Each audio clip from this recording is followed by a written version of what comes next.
My friends went, wait, are you going to sign Olivia Smith for £1 million? I went, what? I was like, what do you mean?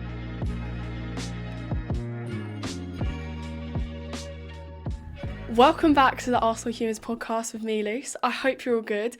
There was a little bit of a delay between this pod and the last pod because I have actually been in Switzerland the last week. I went with two of my best friends. We just went out there.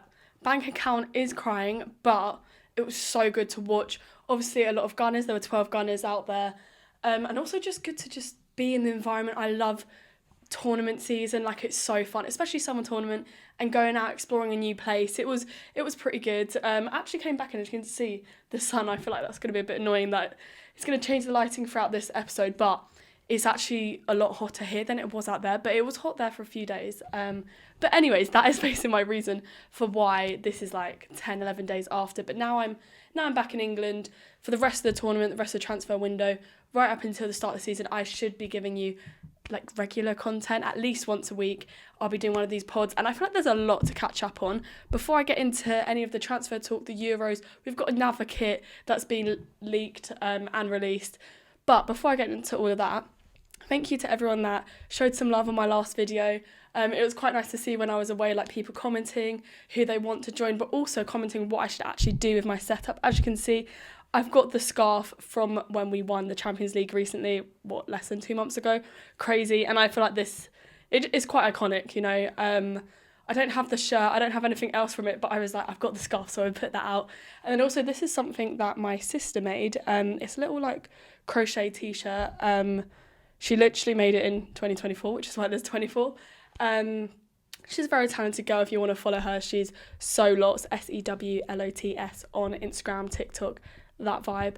But yeah, I thought I'd just decorate it. I think I might mix up each week. Someone did say in the comments on YouTube, as well as a few people on Instagram, about a Gunnosaurus teddy. And you know what? I'm from South London. I live in South London. But when I'm next up in North London, I will be grabbing one, because imagine just having a little Gunnosaurus here.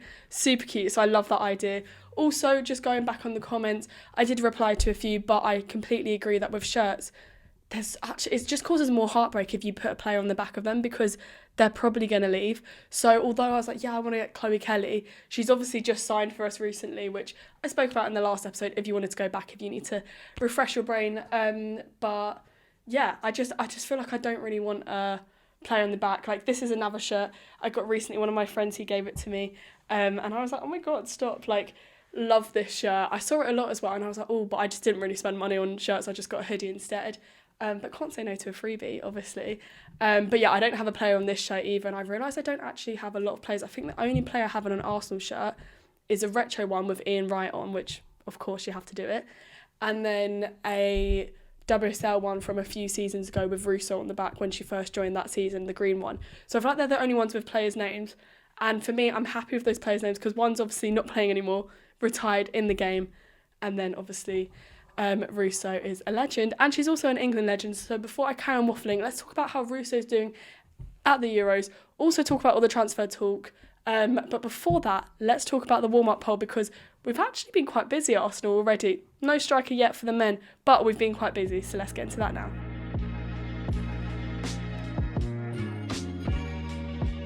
So when I was actually making some notes for this episode, I didn't even acknowledge that we've already made 6 signings until I was then like writing them down. I was like, oh, okay, we've actually got quite a few.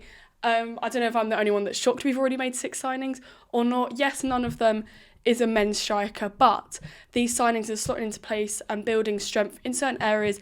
And yeah, it's pretty impressive. So that basically links me to the warm-up poll question. Although there's 6 signings, and I already spoke about in the previous episode, if you want to go back, I already spoke about Kepa, the men's goalkeeper, and then Chloe Kelly, the women's attacking player. I already spoke about them, so I won't really speak about them that much this episode, because we've got obviously quite a few signings to get through. I mean, literally in 10 days? I was like, every other day it felt like there was a new signing coming through. But for the warm-up poll, I basically got rid of the 2 goalkeepers and just asked the question, who are you most excited to see in an Arsenal shirt? So, okay, the options are Chloe Kelly, Martin Zubimendi, Taylor Hines and Christian Norgard, which it's crazy we've already got all these signings. I know I keep saying it, but I just find it mad. Okay, so what you guys have been voting for over on my Instagram, which is the same every week for every podcast episode I do, I basically put the poll on my Instagram story because I find it easier, which is luce.case. So it's luce.case. Yep, just checking that was right. Okay, so the results show 43% of you are excited about seeing Chloe Kelly. Completely agree. 36% about Zubimendi, 21% about Hines, and 0% for Christian Norgard. Guys, come on. That's poor. No, to be fair, I feel like I always agree, but to be fair, I do feel like Chloe Kelly is the one for me that, although we've already seen her in an Arsenal shirt this season, I am very excited to see her, so I do agree. Zubimendi, I'm excited to see what he offers. Same with Norgard. I feel like obviously they come in similar positions. Zubimendi out of the two, I feel like was slightly the bigger name that we were talking about a lot longer, so I feel like now he's in that Arsenal shirt, we're very excited. But for me, I'm going to have to say that the player I'm most excited to see in an Arsenal shirt out of the 4 players that we've signed already is Taylor Hines. And I think, yes, she's already played in an Arsenal shirt before when she was younger, but I think because I've seen her at Liverpool, and obviously I'll get into more detail in a bit about why I'm excited about her, but I think because I've seen all of these attributes she's got and what she can bring to our squad, I'm very, very excited to see her play. That was just a brief little intro to the players that we're going to be chatting about, because we're going to be chatting about the transfers, the Euros, the kits, everything like that. So stay tuned as we get into that.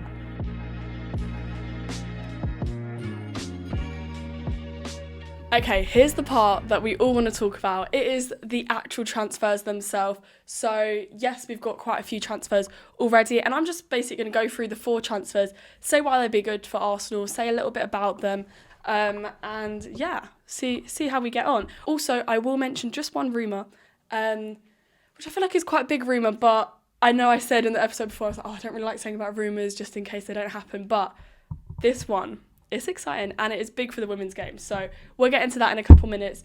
But let's first of all look at the signings that we have made in the last 10 days, which the first one, we're going to start with the 26-year-old Spanish midfielder Martin Zubimendi, and he's joined from Real Sociedad for about £51 million for 5 years, and he's a defensive midfielder. Yes, he's a midfielder by trade, but he is also able to slot into that defensive midfielder role, which for me, looking at how Rice played last season, I mentioned it many times on this podcast, how Rice excelled when he was more attacking midfield position. I mean, we saw literally against Real Madrid, like he scored them free kicks, was in positions to score that in those positions to create those opportunities alongside Erdegaard.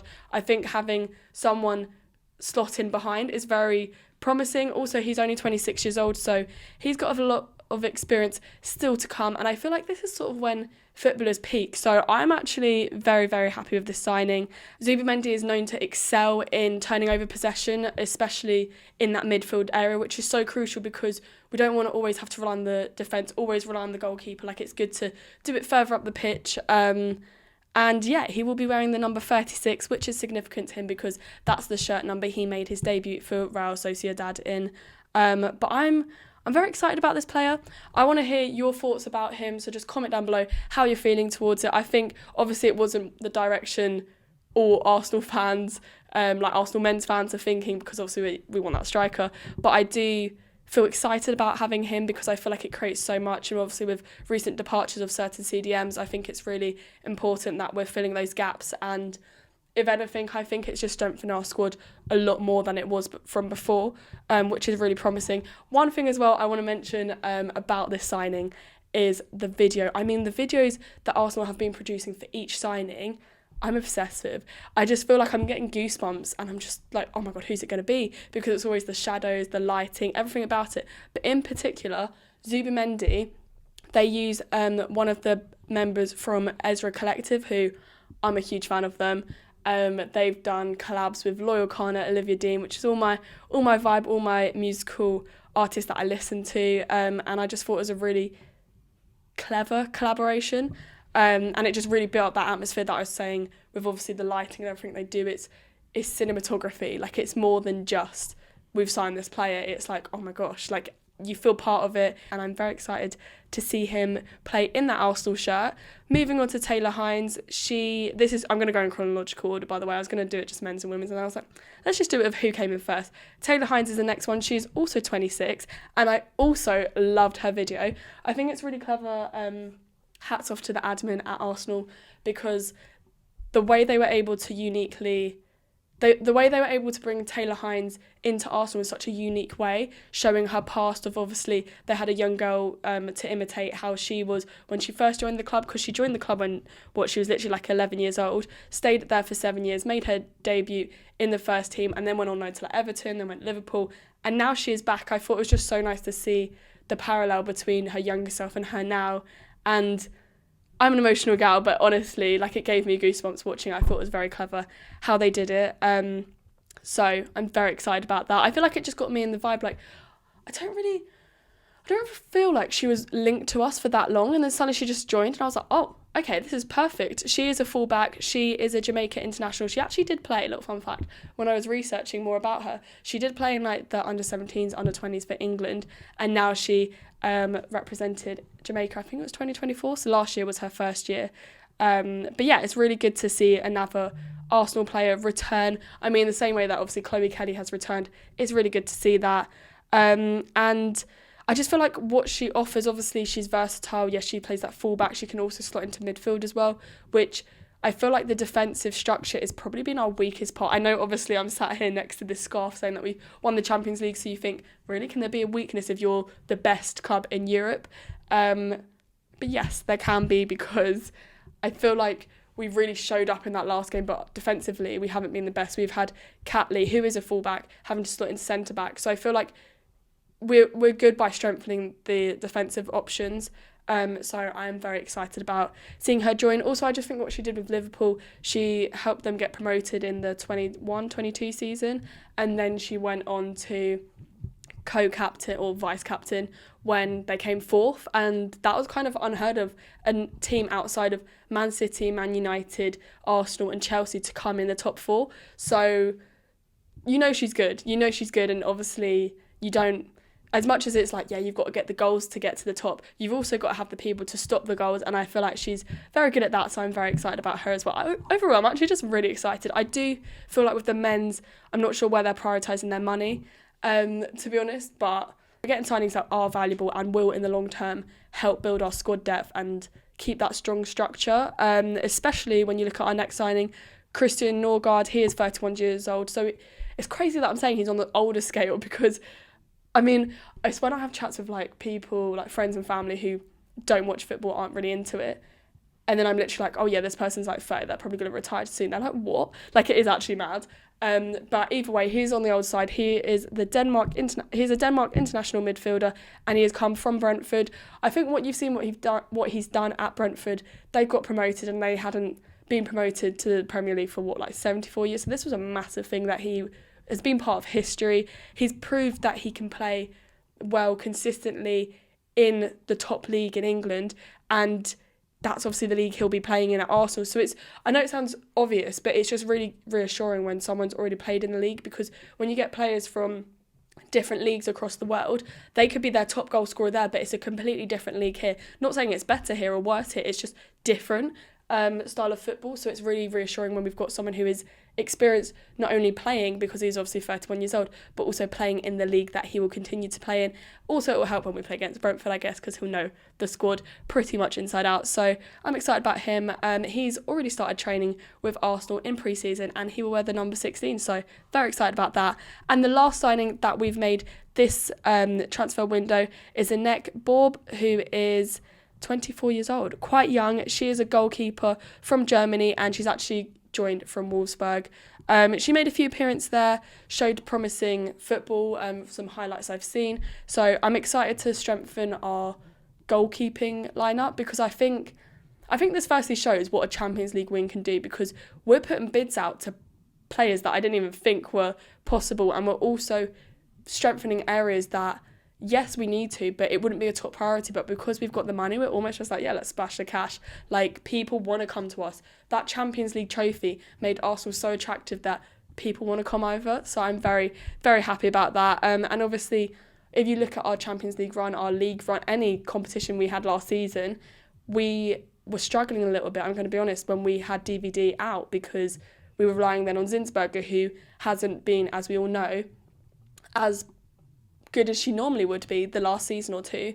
So I'm not sure when she'll announce that she'll probably be leaving soon, because obviously we're strengthening the goalkeepers, but it's really just promising to see that we've got more goalkeepers coming in. So it's good that if DVD does get injured, obviously touch wood she doesn't, but if she does get injured, then we do have a good backup, and vice versa. I mean, obviously I'll get onto the Euros next, but I don't see DVD being the backup, but it's good that we've got strong goalkeepers, so it just shows what a Champions League win can do, basically. And she will wear the number 28. Okay, so they're the 4 signings that we've made in the last 10 days. Now, just quickly, briefly, want to touch on one player, Olivia Smith. This is a player that I saw it on my phone. I was out there and my friends went, wait, are you going to sign Olivia Smith for £1 million? I went, what? I was like, what do you mean? Because obviously that would be, if this signing does go through, which it's actually looking pretty likely, which is crazy. But if it does go through, it'll be the most expensive women's transfer. And I was just like, what? That's wild, because obviously we had Naomi Girma for Chelsea. It was $1 million. So obviously the conversion rate, the £1 million would be more. So at 20 years old, she's played at Liverpool for 2 seasons, I think.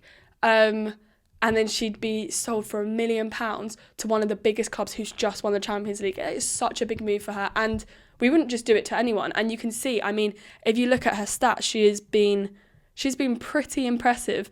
I mean, one stat, obviously you can look at goals and you can look at assists, but one stat that really stood out to me is that only 6 players won back possession more than she did last season in the final third. So for me, we're having strikers that are defending from the top. We're going to be getting these players in. I mean, I'm saying this, I hope I haven't jinxed it, but it is looking pretty likely that Olivia Smith will sign for Arsenal and be the most expensive player, which is actually, it's just mental to say. I'm so happy Arsenal has shown that they're really hunting for it. I think as well, Olivia Smith will have more minutes if she comes to Arsenal compared to, say, the likes of Chelsea, because obviously their squad depth is crazy, that I feel like she wouldn't get as much game time there. But yeah, it is just crazy. I think, you know what, I think Arteta and the men's side need to take a leaf out of Slager's book and what the women's side are doing right now, because they are showing that they want to win. We're showing that, we're not just settling for one Champions League. We want to win in the next Champions League. We also want to win the WSL while we're at it. Maybe in the FA Cup. Whatever the League Cup is sponsored by, we want to do that. We're showing that we're here for more competitions, not just settling, being like, yeah, we've won now, we've made ourselves in history. We want to keep creating that history. Okay, so before I get onto the Euro chat, because I'm really excited about that, because I was lucky to witness quite a few of the Gunners play out there, I'm just going to quickly talk about the latest kit. It's a very bright and vibrant one. It is the new Festival collection, which is the latest, most vibrant instalment in the overarching theme, which is the Urban Purist. It looks cool. I think it's very vibrant. It's a cool kit, it's proper, like they said, festival, proper summer vibe. I don't know if it's necessary to have another kit. I do think Arsenal is becoming a little bit of a joke, the amount of kits we are creating. I mean, if you look on my Instagram, you'll see I do work with Pledgeable, which is all about saving the environment and how football and the environment basically combine, and how you can actually help it by what you do on match days and how you consume things. And I just think the constant amount of shirts, not only financially for all the fans, it's crazy, but also what it's doing for the environment as well isn't great. So I don't know how necessary it was to have another shirt coming through, because this is probably going into double digits for this season. But it does look cool nonetheless, and it's inspired by I think it's the Adidas range from 2010, 2011. So it's cool, it's got some meaning behind it. Obviously, I feel like Arsenal always do things with intention, so there's no flaw with that. It's just how many kits do we need, because I actually can't keep up with all of it. So, we're going to see how many kits we get in the future. But yeah, that's just briefly one thing. Let me know if you've got it. I want to know what it looks like. I feel like there's so many different pieces. You've got t-shirts, you've got zip-ups. Then there's ones which are more prominent with blue, yellow. Let me know if any of you have got it and what your thoughts are on the kit. Moving on to the Euros. Wow, I mean, there was a lot that happened. Obviously, we had 12 Gunners competing across about seven teams. So we had a lot to focus on. I was lucky enough to be there, and I watched 4 different games. And in those 4 games, I watched many teams, and luckily I watched a few Arsenal players. I just want to mention across the 24 games a few highlights for the Gunners as a whole. Obviously, Leah Vulty is the captain of the host nation, and you actually don't need me to tell you that, because if you went out there, the branding everywhere, train stops, tram, bus stations, even just walking down the road, there's billboards, and it's Leah Vulty, and I love it. I love the branding out there. Switzerland have done so well on that, really putting the women's game at the forefront. I mean, they've even got traffic lights with little footballers, like with ponytails. It is cool. It is very cool what they've done with the place. And obviously Leah Vulty is the captain of the host nation. She's taken her side to the quarterfinals, which is the first time they've done that for when they're hosting the tournament. So that is really cool for her. So I'm very, very impressed. I feel like that is probably the highlight for Arsenal out at the Euros. But also, I mean, there were great performances across the board. You had Victoria Pelova get an equaliser in the Netherlands-France game. Obviously, France did go on to win 5-2. I was there, and it was crazy how it just flipped, because it was fairly even, and then suddenly France just turned it on, and I was like, whoa. So obviously Netherlands are sadly now knocked out, which obviously knocks out Pelova and DVD, the keeper, as well. But they had a great run, and they did really well. I mean, I think it was England that we didn't expect. I mean, I went out there after England had lost, and I was like, great, I'm going to the England-Netherlands game. This is going to be really fun. Ended up winning 4-0, and obviously we had Williamson, Lotte Wiebenmoy, Mead, Kelly, Russo and Adjumang all there, and they were phenomenal. I mean, obviously not all of them played. You didn't have Lotte Wiebenmoy or Adjumang play in that game, but it was just great to see so many people coming on off the bench, help with assists. I mean, Russo, I don't know how unlucky she can be, but she scored in the final game, but in the first 2 games she literally scored offside, and I was like, oh, this girl, the luck was just not lucking, because I think it was literally because of other players as well. It wasn't even down to her. But either way, she managed to score in the last one, and we are through. We're second in the group D, which was obviously the group of death. So we ended up getting through somehow, which I don't actually think anyone saw happening after that first performance. So I'm very happy for the girls. Also, looking across at other Gooners, you had Mariana Caldente for Spain. Spain got all the points they could, maximum points. They did unreal. Spain is just different gravy, definitely big threats. I think France and Spain are probably the biggest threats to look out for, basically, in the competition.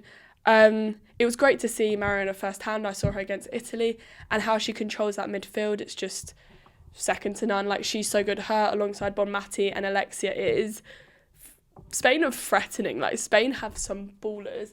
So that's going to be scary in the next few competitions. But yeah, we had so many players. Blackstenius, I mean, it was bad, but in the pubs I was like, Stina, Blackstenius.